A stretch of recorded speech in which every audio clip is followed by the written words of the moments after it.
Y ahora me gustaría, bueno, vamos a continuar con esta jornada de la tercera edición del foro. Me gustaría hablar de avanzar a la industria de la movilidad, situación y oportunidades. Vamos a contar con una colaboradora, compañera, que nos va a explicar cosas muy interesantes sobre este asunto. Mar García Ramos, socia de automoción y movilidad de Grant Thornton en España. Muchísimas gracias, Mar. Vamos a charlar aquí tranquilamente de lo que tú sabes. De lo que tú sabes, porque estamos hablando mucho de movilidad, ¿no? A la hora de hablar de la movilidad de todos y de todas, tenemos que tener en cuenta el contexto de nuestro país para poder, decíamos, hacer un diagnóstico. Con vuestros datos, con vuestra experiencia, ¿cuál es el contexto en nuestro país en este momento? Bueno, lo primero que quería es dar las gracias a ANFAC, a su presidente y director general, por tener la oportunidad de un año más estar presentes desde Grant Thornton en este foro de ANFAC tan importante de esta industria española. Y bueno, contestando. Y nosotros de tenerte aquí, por supuesto. Gracias. Muchas gracias a todos y a la industria, obviamente. Contestando tu pregunta, yo creo que José nos ha descrito claramente cuál es el contexto. Este sector se encuentra en un momento de cambio estructural sin precedentes. Estamos hablando de la digitalización que nos lleva a niveles 3, 4 y 5 del vehículo conectado. No hands, no eyes, no driver, hasta el vehículo autónomo y, por supuesto, el cumplimiento de esa normativa de descarbonización con nuevas propulsiones del vehículo. Efectivamente, esto son oportunidades en clave positiva, retos, pero también riesgos. Esto está definiendo un ecosistema de la movilidad sostenible, conectada, segura, eficiente, movilidad de futuro y para todos. Y obviamente son inversiones que hay que estar atentos, atracción de talento y el aseguramiento del PIB que supone este sector para la economía española. Cuando hablamos de movilidad, a mí me gustaría destacar que estamos hablando de movilidad tanto para personas como para empresas por igual. Y además la movilidad tiene una clave fundamental, la libertad de poder elegir, cada uno de nosotros, cómo queremos movernos, desplazarnos. Y en este contexto, pues esa movilidad tiene que atender a las necesidades de lo que cada uno en cada momento precisamos. Para hacer el tema fácil y en el marco de esa descarbonización, la movilidad tiene que atender a zonas urbanas, periferia, zonas rurales. Movilidad democratizada, pues atendiendo a la renta de cada uno, segura, pero también estandarizada. Destacaría un poco esa estandarización atendiendo a las etiquetas de DGT y no tanto a lo mejor a la tecnología. Yo diría que detrás de todo ello está el vehículo.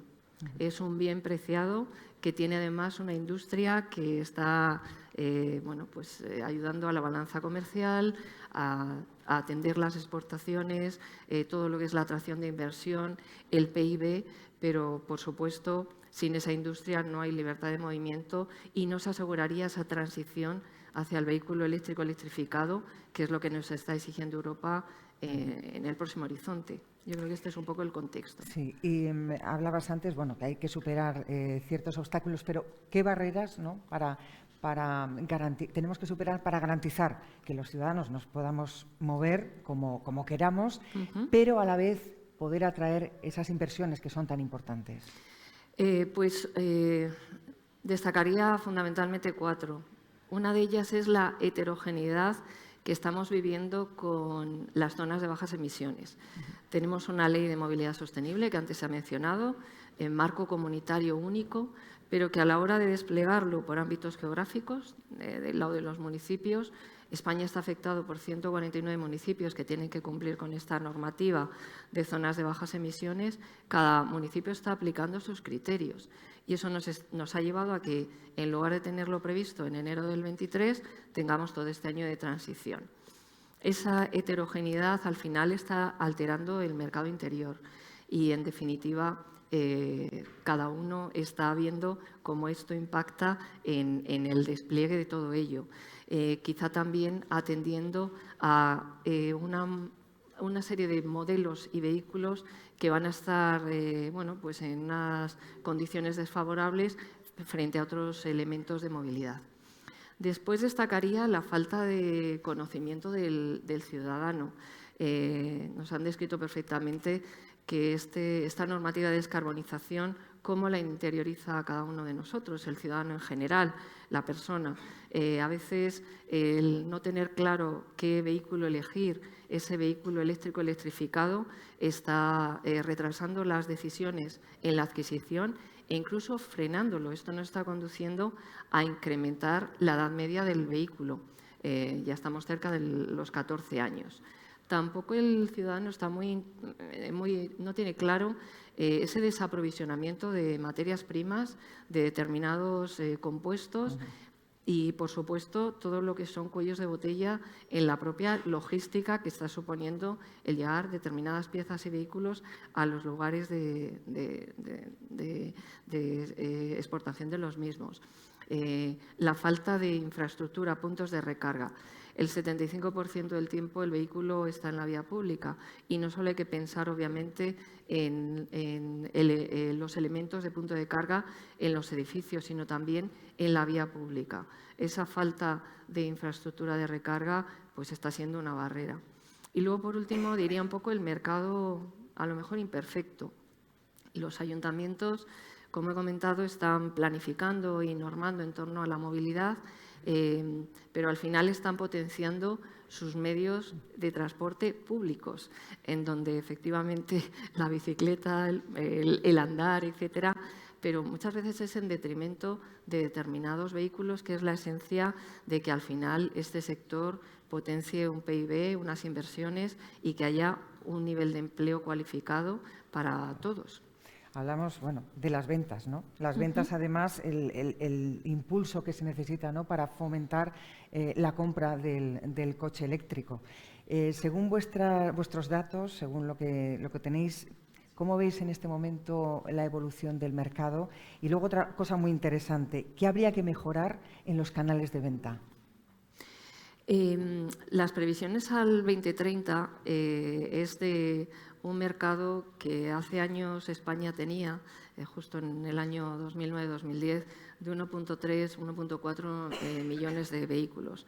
El horizonte 2030 se prevé que alcance estas cifras. Pero esa recuperación de volumen también está produciéndose al tiempo unos cambios significativos y muy rápidos en determinados temas. Introducción de modelos de movilidad, movilidad como servicio, cambios en los hábitos del propio consumidor. Ahora estamos poniendo al consumidor, a la persona, en el centro de las decisiones. La propia transición hacia el vehículo eléctrico, nuevos entrantes que hasta ahora el sector a lo mejor no se imaginaba, sectores energéticos, de infraestructuras, fabricantes de vehículos, por no hablar de otros actores que están introduciendo sus vehículos eléctricos fabricados en Oriente. Entonces, en este contexto, los canales de venta, como indicas, también partimos del año 22, donde claramente estos tres canales más destacados son el rentacar, las empresas y el particular. Sus cifras han cerrado en el entorno del 12% para el rentacar, el 43% para empresas y el 45% para particulares. La previsión al 2030 en el ámbito del rentacar se situará alrededor del 20%, con las fluctuaciones características de que va dirigido a un sector turístico vacacional.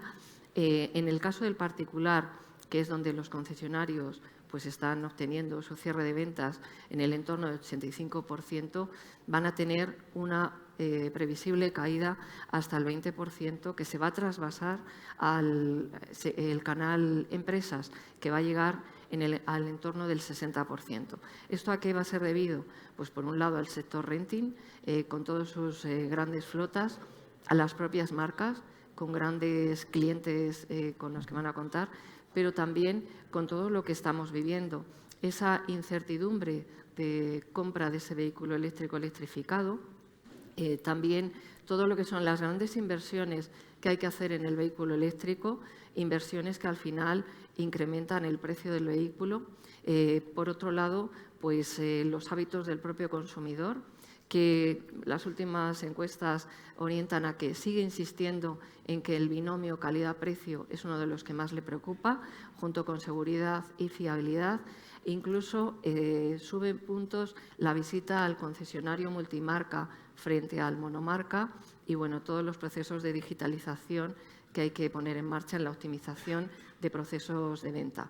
Ese incremento de precios en el vehículo, pues al final es consecuencia de ese cambio radical de un modelo industrial a otro nuevo, en donde ya se venían practicando inversiones importantísimas del sector, pero que ahora en muy pocos años se tiene que dar esa transformación brutal y que bueno, el ciudadano al final lo va a atender y que está viviendo también esa incertidumbre que paraliza un poco todo este proceso. Todo el empuje que se hace desde la industria a nivel inversión industrial, cuando llega al mercado, si no el mensaje es claro, si no hay puntos de carga que satisfaga o tranquilice mi forma de tener la movilidad del vehículo, al final es una correa de transmisión que no se cierra 100%. Sí, la incertidumbre, también la falta de información. Muchas veces hablamos de las ventas y hablamos de la fabricación. ¿Se ha podido superar ya los problemas de suministro de piezas de esta última temporada y se pueden recuperar los datos de las exportaciones? Pues la producción, yo creo que el cierre del 22 respecto al 21 ha sido mejor de lo esperado, alrededor de unos puntos, 5 o 6 puntos de incremento, pero fundamentalmente derivado por el buen comportamiento en ese abastecimiento de materias primas y de componentes, que ha hecho cerrar un mejor año de lo previsible. Pero el escenario de futuro sigue estando bastante tensionado por ese desaprovisionamiento de ciertos módulos. Los semiconductores siguen estando ahí. El sector está muy preocupado en todo ello y además esto impacta directamente en las cifras de exportación. Las exportaciones han crecido, pero menos de lo esperado y fundamentalmente también por todo lo descrito por el escenario de incertidumbre que vivimos con la crisis de Ucrania que está ahí. En el top 5 de estas exportaciones pues está Francia, Alemania, Italia, Reino Unido, Turquía, que incluso han tenido situaciones menos favorables el continente europeo en su conjunto frente a geografías más allá de Europa. Y esto es consecuencia de todo lo que estamos viviendo. Por lo tanto, yo creo que hay optimismo, pero sí alerta a estos posibles riesgos que hay que acatar de alguna forma y sobre todo, como hemos escuchado, la hoja de ruta de ANFAC es clara para poner la industria de automoción en el centro de las decisiones de la economía española. Mar, vamos a pensar un poco en el futuro, ¿no? Estamos hablando también de futuro, por supuesto, pero en ese futuro es muy importante, ¿no? Fijar al territorio, al suelo de España el vehículo del futuro, ¿no? La fabricación del vehículo del futuro. ¿Cómo puede tener nuestro país, la industria de la automoción en nuestro país, esa posición de liderazgo en Europa que tanto nos interesa? Pues relocalización y fabricación en España es una de las claves que se viene trabajando desde los últimos años, pero nosotros creemos que en este momento y a futuro con mucho más empeño. La reindustrialización asociada a esa electrificación es una oportunidad única para Europa, y España tiene que estar a la cabeza de ello, como siempre lo ha estado, tanto desde la perspectiva de actor y no de observador. Al final hay una serie de amplias inversiones en proyectos súper importantes, proyecto país, que al final lo que están intentando es afianzar esa autonomía industrial de Europa, no solo en la parte comercial, y de alguna forma esa autonomía lo que redundará es en desatascar todo lo que es el abastecimiento de ciertos módulos, componentes y también materias primas y desde luego dar cobertura a todo lo que es la logística de larga distancia, carretera, mar, que también está teniendo sus implicaciones. ¿Esto qué supone? Pues España es un país capilar. con nuestras fábricas de OEMs y el parque de proveedores superpotente, amplio, pero que además este modelo industrial hacia la electrificación está creando un ecosistema de innovación abierta vinculado a centros tecnológicos, vinculado a nuevas pymes, a pymes que a lo mejor no nos imaginábamos que este sector va a incorporar, y también startups. Por lo tanto, yo creo que aquí el desarrollar grandes proyectos, como está asociado al ámbito de la fabricación de baterías, como conocemos ya bastantes proyectos aprovechando estos fondos Next Generation que tanto necesita España, o fábricas relacionadas con los microchips, o también todo lo que es la aportación del I+D hacia la fabricación de las piezas y componentes más sofisticados, donde se incorpore pues, lo que necesita el vehículo conectado y autónomo. Por lo tanto, todo lo que es el powertrain del vehículo eléctrico, donde hay menos número de componentes, pero más sofisticados, es una clara oportunidad para traer esa industrialización a nuestro país, que siempre lo ha sido y lo tiene que seguir siendo, y en este sentido también liberar los costes y el time to market que supone pues, este desaprovisionamiento, esas fricciones por la logística de larga distancia. Y bueno, el battery pack, o sea, todo lo que es la fabricación. No me gustaría olvidarme del reacondicionamiento de vehículos para alargar la vida útil de este gran activo que es el vehículo, y, por supuesto, el reciclado. Es una gran oportunidad para España entrar definitivamente en el reciclado desde un punto de vista industrial, y que esto aumente la competitividad de nuestro país, se asegure la descarbonización no solo del vehículo, sino de toda la cadena de valor, que nosotros ya la vemos circular, y bueno, nuevas plataformas de estos nuevos vehículos que al final lo que generan es inversión, empleo cualificado, riqueza. Bueno, un panorama de oportunidades. Eso es. Y precisamente te iba a preguntar, Mar, por bueno, el sector de la automoción como oportunidad de país, ¿no? ¿Qué inversiones serían necesarias para hacerlo posible, ¿no? Para conseguir esa posición a la que aspiramos? Ahora, actualmente, todos los programas, o la mayor parte de ellos, están apoyados por financiación, tanto en I+D como en innovación tecnológica. No me gustaría olvidarme de la innovación tecnológica, no solo en productos, sino en procesos. España está a la vanguardia en todo lo que son esa mejora de procesos, con todos los empleados o profesionales que están dentro de estas fábricas, factorías, donde de alguna forma el apoyo público tiene que ser la clave para que esto siga siendo así y asegurar estas grandes inversiones, pero también destacaría otros instrumentos como son las deducciones fiscales por innovación tecnológica, que a veces no están tan utilizadas por las empresas y a lo mejor lo que precisa es simplicidad. Bueno, pues si el marco europeo y nacional lo permitiera, podríamos también estar a la cabeza de todo lo que son esas deducciones fiscales que a veces no se utilizan 100% como debiéramos. Hablabas de tecnología y precisamente por ahí vamos a ir ahora, porque controlar y liderar las tecnologías que construyen la movilidad del futuro, los vehículos del futuro, nos va a permitir tener un papel pues, importante en el nuevo ecosistema.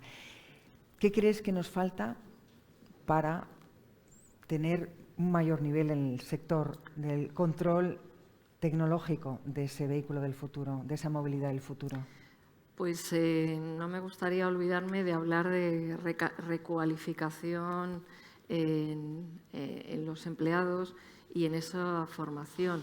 Este nuevo ecosistema industrial de la movilidad del futuro está abriendo oportunidades, como decía, en reciclado, en digitalización, en tratamiento de datos, en ciberseguridad, muy importante para todo ello, en nuevas producciones de la movilidad del futuro y, obviamente, empleo tan cualificado lo que tenemos que asegurar es reubicarlo en dónde se van a producir y cómo los nuevos vehículos de futuro. Por lo tanto, la formación a todos los niveles de la pirámide poblacional de esta industria tiene que asegurar que damos cobertura a todo ello. Y obviamente menciona los planes de igualdad y todo el esfuerzo que se hace para potenciar el empleo femenino en este sector y la vocación STEM. Mujeres que tienen o deberían ser ingeniero, apoyar la ciencia, la tecnología y con ello reducir la brecha de género. Sé que este sector hace mucho en favor de ello, pero bueno, debería hacer más, como todos los sectores de la economía española, y no solo a niveles de operarias, sino también mandos intermedios y a alta dirección, obviamente. Y con todo ello, pues generar ese ecosistema que nos posicione, como siempre ha sido, a la cabeza de Europa, siendo líderes. Reivindicando también esa posición de la mujer, ¿no?, en el ecosistema Sí. del sector del automóvil. Bueno, España no está sola. España forma parte de un bloque, de un continente. Estamos en Europa. Antes hablaba el director general. Bueno, hay varias velocidades dentro del continente. A ver si conseguimos limar esas diferencias. Pero sí que me gustaría preguntarte, teniendo en cuenta que el futuro de Europa como bloque, ese futuro está diseñado que tiene que pasar por la digitalización, que tiene que pasar por la sostenibilidad. Hablamos del futuro del sector de la automoción. ¿Qué tiene que hacer Europa como bloque, como continente, para no perder el liderazgo en este sector? Yo creo que el tema relacionado con los fondos Next Generation, definidos por la Unión Europea y en España en los planes de recuperación y resiliencia, fue una magnífica oportunidad, está siéndolo. Se han aplicado una partida de estos fondos, obviamente queda recorrido y a nivel del Gobierno de España y del Ministerio de Industria y otros ministerios relacionados así lo están interpretando para inyectar nuevamente esas inversiones, ese impulso a las inversiones que se precisan, pero lo que se necesita es la presentación de esos proyectos en torno a el medio ambiente, economía circular. Son aspectos que están potenciados desde Europa. Por lo tanto, por otro lado, todo lo que es el desarrollo de las nuevas propulsiones con baja o cero huella de carbono. Por otro lado, todo lo que está relacionado con los datos, la digitalización, la ciberseguridad. El Data Driving Industry tiene que estar presente en todo ello.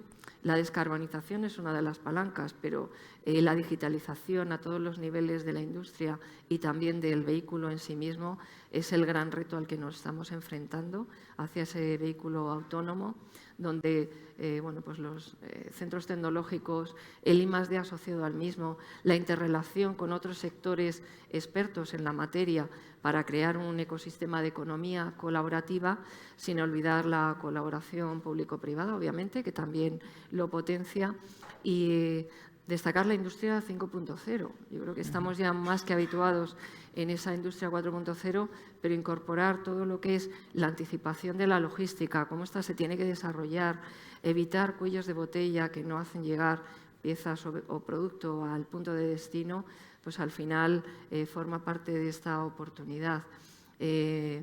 Mantenimiento de plantillas, hablaba José de fiscalidad, correa de transmisión entre la industria y el mercado, no tienen que estar separados. Tradicionalmente veníamos lanzando un mercado push, la industria fabricaba y el mercado absorbía. Ahora el cliente es el que demanda, por lo tanto es un sistema pull, mucho más customizado a demanda de esas necesidades y de esa movilidad para todos. Y bueno, esta es una buena hoja de ruta para el Gobierno de España en esa presidencia que va a liderar en Europa y bueno, para hacer real todo lo que necesita esta transformación del sector, mantener el PIB, los empleos altamente cualificados que se transformen, se recualifiquen como el sector sabe y está previendo. Y bueno, alrededor de todo esto generar riqueza para este país, que todos y muchos dependemos de la propia industria. Muchísimas gracias, Mar García Ramos de Grant Thornton, colaborador de este tercer foro ANFAC. Muchísimas gracias, ha sido muy interesante charlar contigo. Gracias. Muy amable. Muchas gracias.